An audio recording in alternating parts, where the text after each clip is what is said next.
Totoo nga, may pera sa basura. Yes, as always, ito.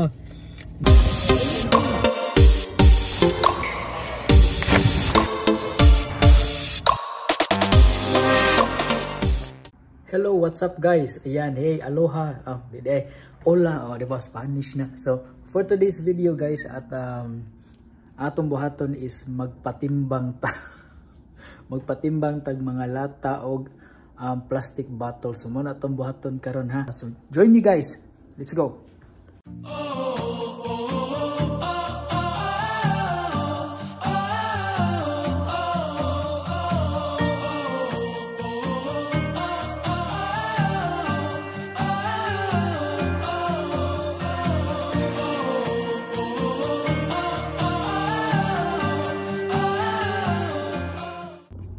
Ayan guys, so nandito na tayo.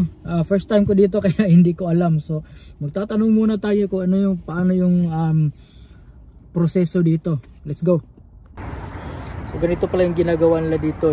Itong screen type na container is for the plastic and yung mga cans. And meron namang mga blue na or gray na containers para sa mga glass bottles. So iloload na natin ito.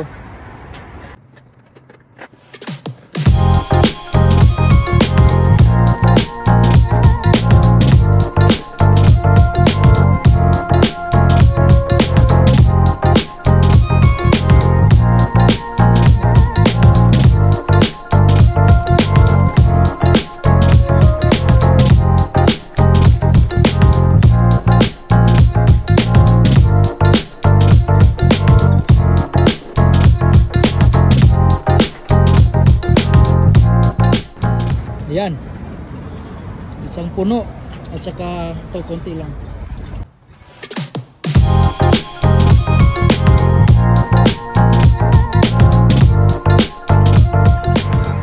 So nakapila na tayo guys para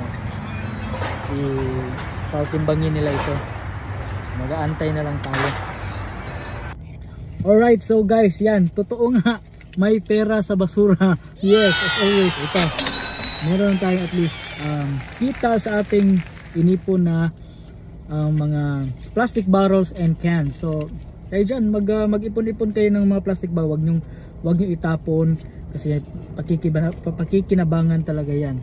Yan, so worth it yung pagpunta natin dito. At least meron tayong kita, no?